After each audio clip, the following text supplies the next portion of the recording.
ہند کے اندر جوناگڑھ کے علاقے کتیانہ کے اندر ایک سنگ تراش رہا کرتا تھا۔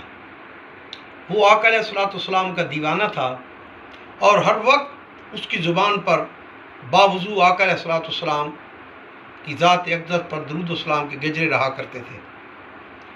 دلائل الخیرات اس قدر پڑھتا تھا کہ زبانی اسے یاد ہو گئی تھی، سنگ تراشی بھی جاری رہتی اور آقا علیہ الصلوۃ والسلام کی پر درود و سلام کی کثرت کی بارش بھی ہوتی رہتی۔ ایک دن وہ سویا لیکن مقدر جاگا۔ دو جہانوں کے سردار تشریف لے آئے، فرمایا اے سنگ تراش، اے میرے دیوانے، آ جا میرے پاس، میرے روزے کا ایک کنگرا شکستہ ہو گیا ہے، اس کی مرمت آ کر کر لو۔ صبح جاگا جھومتا ہوا، دیوانہ وار گھر والوں کو بتایا، دوستوں کو، لیکن پھر سوچنے لگا کہ میرے پاس تو کچھ ہے نہیں، مفلس و نادار ہوں، میں کیسے مدینہ پاک پہنچوں گا؟ یہ تو بہت مشکل کام ہے۔ کم مائگی آڑے آ رہی تھی، لیکن جستجو، ذوق، شوق اور دلائل الخیرات نے جو قوت عطا کی تھی، بلبوتے پر اوزار اٹھا کر پور بندر کی طرف، جو کہ ایک بندرگاہ تھی، نکل گیا۔ جب وہاں پہنچا تو جہاز جو کہ کافی دنوں سے ٹھہرا ہوا تھا، انہوں نے دیکھا کہ ایک آدمی رہ گیا ہے اور بھاگا چلا آ رہا ہے، تو انہوں نے کشتی دوڑائی، کشتی میں یہ بیٹھا، جو ہی جہاز کے اندر داخل ہوا، اللہ کے فضل و کرم سے جہاز روانہ ہو گیا، جدہ کی بندرگاہ پہ اترا۔ اونٹوں پہ سفر ہوا کرتے تھے، مفلس و نادار تھا، کسی نے تس کھا کر کجاوے میں بٹھایا، ساتھ مدینہ طیبہ لے آئے۔ اب بارگاہ مصطفیٰ کریم روضہ اطہر سامنے تھا، دیکھا، دیوانہ وار دوڑتا ہوا گیا۔ خدام حرم جو تھے آقا علیہ الصلوۃ والسلام کے، انہوں نے جو ہی اس کو دیکھا پکڑ لیا، فرمایا یہ تو وہی ہے جس کا ذکر آقا علیہ الصلوۃ والسلام نے ہمیں فرمایا ہے کہ میرا ہند سے ایک دیوانہ آئے گا، وہی میری شکستہ کنگرے کی مرمت کرے گا۔ اب اس نے کہا مجھے تو ہو نہیں سکتا کہ میں گنبد خضرا پہ چڑھوں، چھت پہ جاؤں اور وہاں پر پاؤں رکھوں، یہ مجھ سے نہیں ہو سکے گا۔ پاؤں بند باندھ دیے، گھٹنوں کے بل رسیوں کے ذریعے اوپر پہنچایا گیا، دلائل الخیرات شریف پوری پڑھ ڈالی اور کنگرا جو تھا اس شکستہ، اس کی مرمت کر ڈالی۔ اس کے بعد اس نے دعا مانگی، باری تعالیٰ کہاں کتیانہ جوناگڑھ ہند اور کہاں یہ شہنشاہوں کے شہنشاہ کی بارگاہ، اب میں یہاں سے واپس جا کر کیا کروں گا؟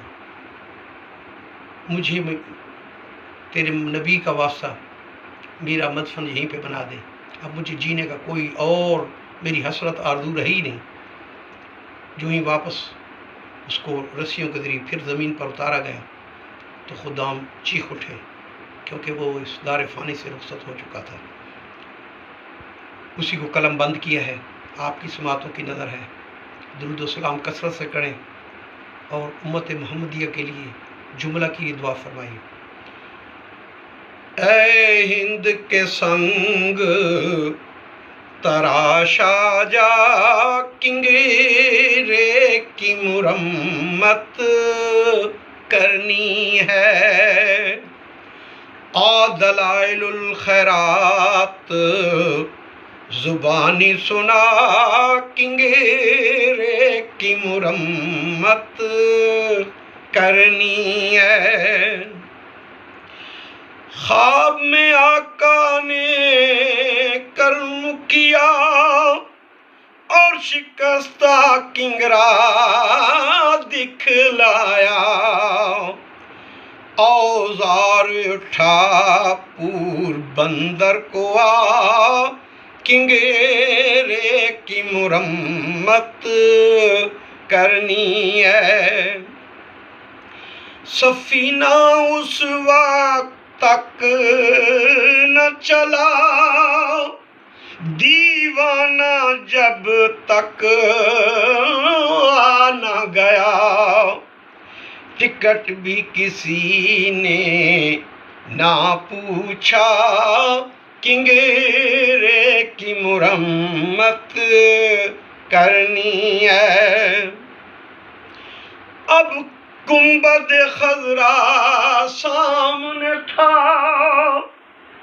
آیا خدا محرم کو یاد لیا، انہیں حکم تھا از رسول خدا، کنگرے کی مرمت کرنی ہے، کمر میں رسی وہ بندھوا کر، دیوانہ گھٹنوں کے بل چڑھائے اوپر، شکستہ کنگرا آخر دیا بنا، کنگرے کی مرمت کرنی ہے، کام مکمل ہو چکا تھا، دیوانے نے واپس آنا تھا، روح مضطر نے آنے سے انکار کیا، کنگرے کی مرمت کرنی ہے، نیچے فقط دیوانے کا جسم آیا، دم توڑ چکا تھا دیوانہ، آج بھی بقیہ سے آتا ہے آواز، کنگرے کی مرمت کرنی ہے، کنگرے کی مرمت کرنی ہے، کنگرے کی مرمت کرنی ہے۔